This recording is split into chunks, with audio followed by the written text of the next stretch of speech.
America, my name is Osei-Frimpong. I come to you at least once a week, and today I'm going to talk about black swimming. All right, so there's some things that black people do, and we don't tell people that we do, but we do, and at a high level, and we've been doing for a while, and through generations. Black tennis is one of those. A lot of people don't think black people play tennis.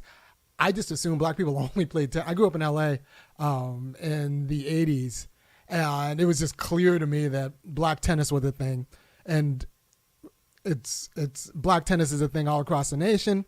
Black people play tennis. We don't tell people we play tennis, but if you know black people at any community level, you know that black tennis is an entire genre of tennis. And this might not necessarily be true in all parts of America, but it's true enough to say that black tennis is actually a thing. In the same way that black baseball was a thing, even though you didn't see black players in the major leagues in the early 20th century. We had a whole other system, the Negro leagues, right? So black tennis is a thing, right? It's not a thing we tell anybody about necessarily, but you cannot be surprised when you see black people who play tennis at a high level, like analyze tennis at a high level, coach tennis at a high level, and they were taught by other black people who, do all of these things at a high level, because black tennis is an entire ecosystem that needs to be respected as such.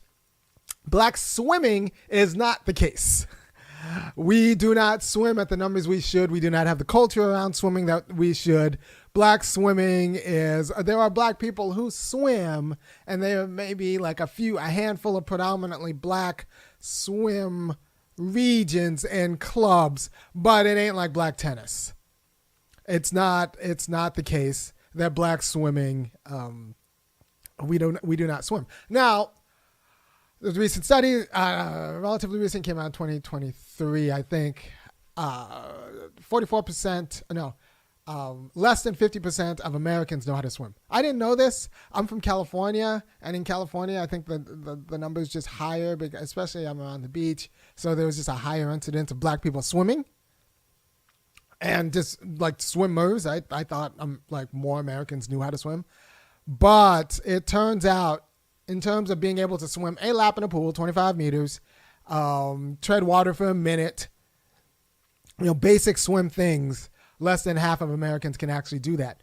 And I didn't really realize how dire it was until I saw, I was at one of the local pools here, and I saw a group of black women between, I want to say 18 and 22, 18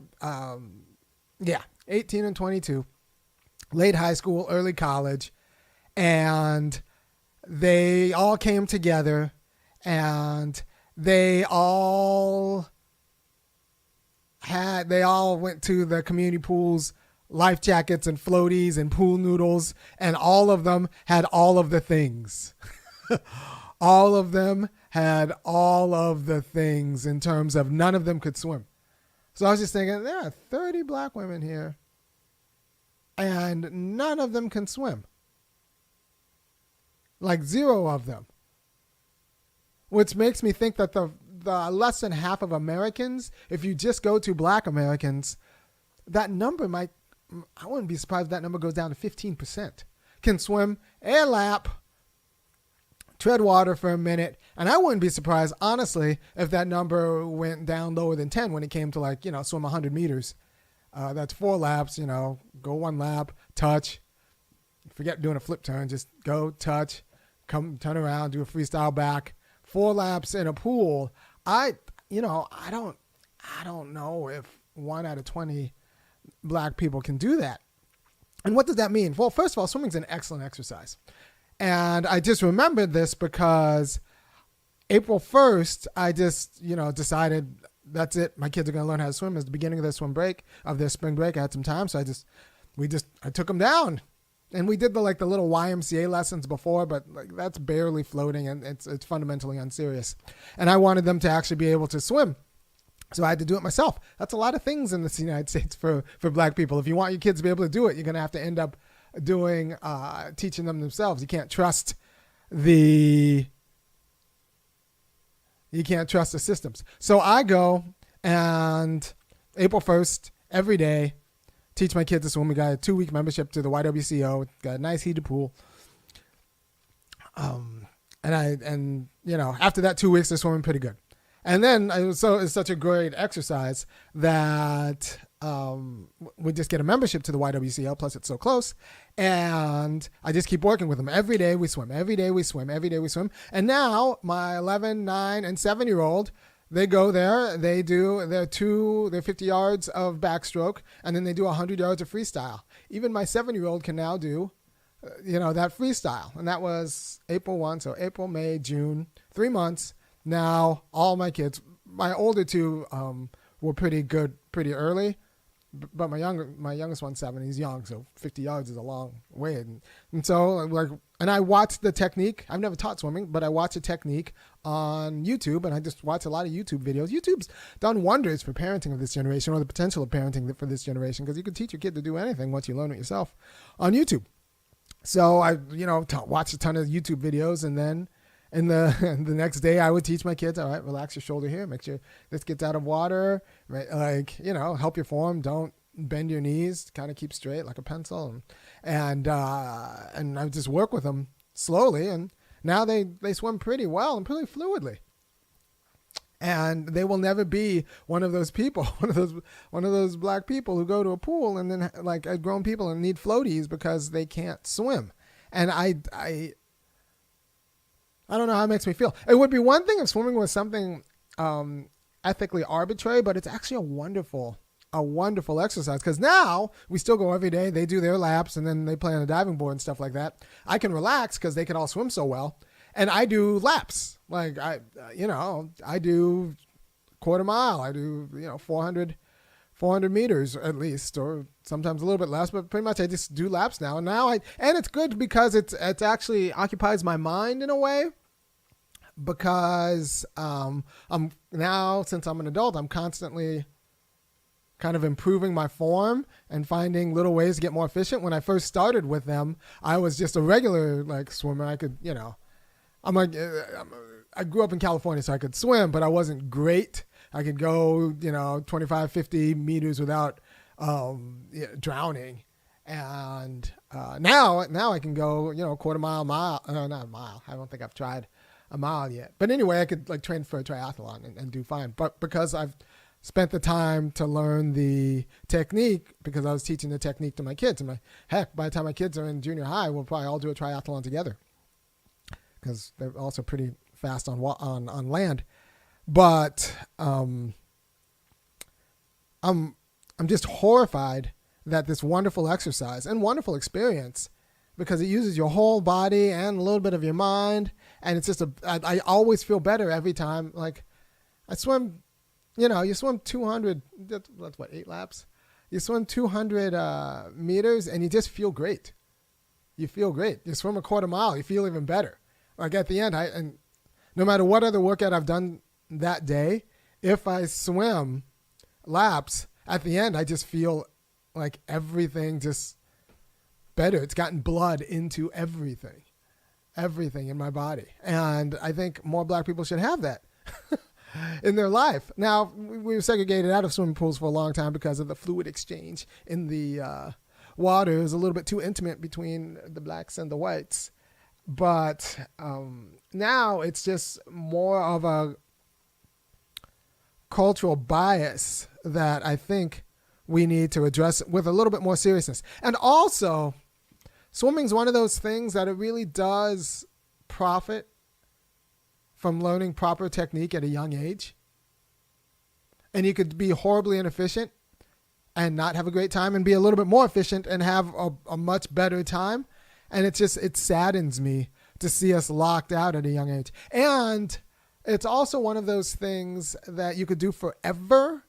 Like, you got old people at this YWCO, like people in their 70s, they could go for, it seems like they can go for for multiple hours, because the technique is wonderful. And it's actually like the perfect amount of resistance. And you can kind of modulate the resistance based on your fitness and age and It's for all body types, and it just helps everybody become a better whatever kind of physical specimen that they happen to be already, without putting particular amount of stress on your joints. So I just think that's something that if Americans do, Black Americans should do, and insofar as Black Americans are especially American, they should do maybe at a higher rate than their white counterparts, not at a lower rate. And I just wish that infrastructure was set up in the community and were funded a little bit more than just the do not drown lessons, but actually creating positive swimmers, positive, like actual people who could just go and do laps as a part of their workout. Because in a way, it's a lot easier on your body than running. And I'd be remiss if I didn't mention the black hair problem with respect to the women. And they make caps. They make swim caps that can fix this problem, I think. And then they make all sorts of swim. You put your locks in the swim cap. They make caps that'll work with you. Or maybe if they don't, you could be the Madam C.J. Walker of swim caps if they haven't designed them the right way. Because I know they make some caps for black women. But if it's not right, you could be the Madam C.J. Walker of it and make a mint. So doing black hair, protecting black hair for swimmers, because I think it's unfortunate that these kind of like lame beauty standards keep black women from being appropriately active and fit, and I think it's really not great for the culture. By the way, the best beauty regimen, I don't care what your cosmetologist says or your esthetician, the best beauty regimen is a good workout plan and a good diet. Like, if you have a good workout plan and a good diet, if you're under 30 and you have a good workout plan and a good diet, you're going to be hot. That's just how it is. like you would have to have a screwed up I don't know. So I wish we painted and dyed less and worked out and dieted more. Painted and dyed, that means change colors. Less and worked out, but that's part of a culture. So I want you to grow up swimming so that you can continue swimming into your later years. And because it's such a wonderful exercise that can be lifelong, but still very fruitful, both contemplative and intellectually engaging, sufficiently so. And what I also like about it for kids is that it's indifferent. It works every, muscle and bone and whatever and ligament, but it's also indifferent to emotional manipulation, which is, I think, especially important for girls who, if you don't watch out as part of being American, they pick up emotional manipulation as a way of communicating. And you cannot emotionally manipulate the water. It'll drown you. It's indifferent to how you feel about the issue. It's indifferent to how tired you are. It's indifferent to any of those like little subtle manipulations that we engender in a particular gender. So I think it's especially important for girls to become competitive swimmers, but just because of the indifference of the water, as compared to them being able to manipulate coaches and stuff and teachers and all of that. So I'm a huge fan of swimming. I wish we did it more. I don't want to be one of those people who say that we do it. Like, we do play tennis. We just don't tell people we play tennis. We do not swim at the level we should. And that is a problem that might raise to be rectified, because there are public policy reasons why we don't swim at the level in which we should. We should. But I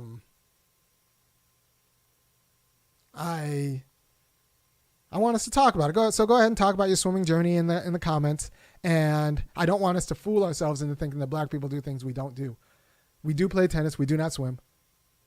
And I want you to be a swim. I want you to not just not drown. But, and even the people who say that they can swim well enough to not drown, they probably don't swim well enough to not drown. I need you to be able to swim. It's a wonderful exercise that we should not be locked out of. And sure, we can, they're going to be Simone Manuel swimming at the Olympics, but she's an outlier. like she's an outlier, and we shouldn't confuse outliers with actual parts of the culture in a meaningful way. And I don't think swimming should just be for the whites, and I don't think competitive swimming should just be for the whites. And it's a wonderful exercise for kids, and we should get in there. We should get in there and take our. And I have a suspicion that if we did competitively swim as a part of a culture, we would dominate. There you'd go to the Olympics, and it would be black people doing it. But in order to do it competitively, you have to do it young. And swimmers are another thing I like about swimmers is that it's such a hard cardio exercise that they have no problem pushing kids to do it twice a day. Right? So if you're a serious swimmer, you get the discipline of waking up in the morning and having a workout. And then, since it's only so hard on the muscle but hard on the heart, you can come back and they'll work your heart again at the end of the day because it's easy on the body, but it's a good workout for the heart. And so you'll get 2-a-day workouts from a young age. And that just builds hardy character because you learn how to get up and do a hard thing. And then at the end of the day, you learn how to continue doing a hard thing.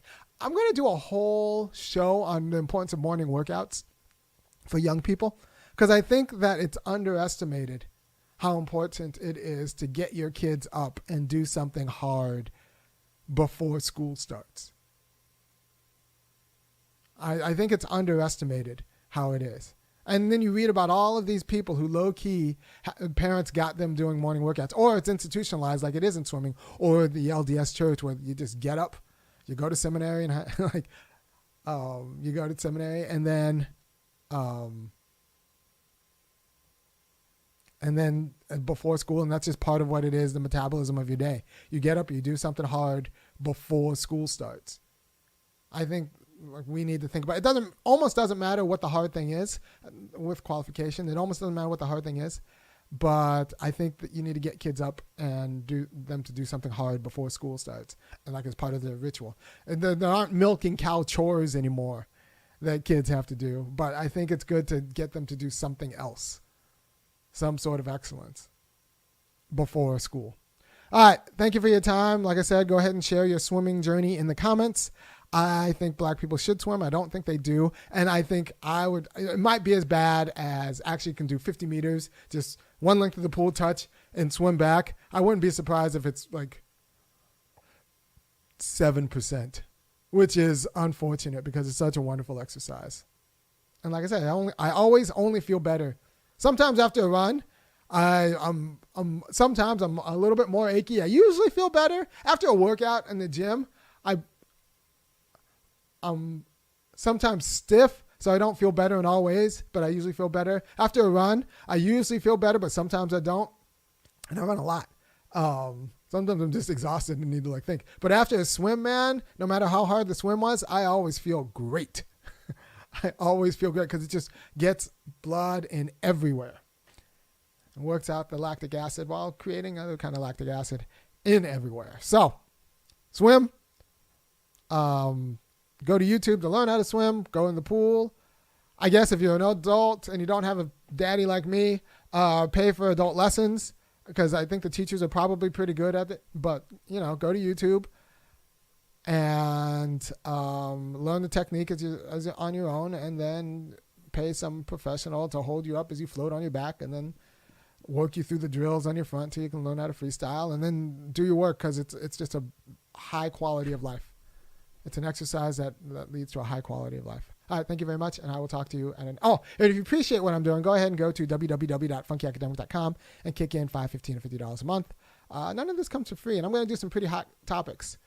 And the things I say are kind of controversial, so I always have to kind of watch where my bread's coming from because it's only a matter of time before, for some other reason, it gets cut out. Like next show, I'm going to talk about some of Umar's foolishness because, Umar, he makes his money by telling black people not to date outside of black people. And so black women who love that and will pay him enough, not to start a school because he doesn't have that kind of money, but they'll pay him enough to keep his con going, which is to kind of squeeze black women for their dollars by telling them that they're irreplaceable. Their womb is irreplaceable. They don't even have to do anything like campaign. So I'm going to go into Umar on the next show. And, that's going to tick off a lot of people. So that's why you should go to www.funkyacademic.com and kick in $5, $15, or $50 a month, because not too many people who actually tell you the truth about the truth in a way that's not necessarily profitable. Take care. Bye. Oh, by the way, if Umar was a real threat to the white community, you wouldn't know who he was. You wouldn't know who he was. No white guy is going to lose $1 out of their pocket because of anything Umar says. And that's a whole problem. Peace.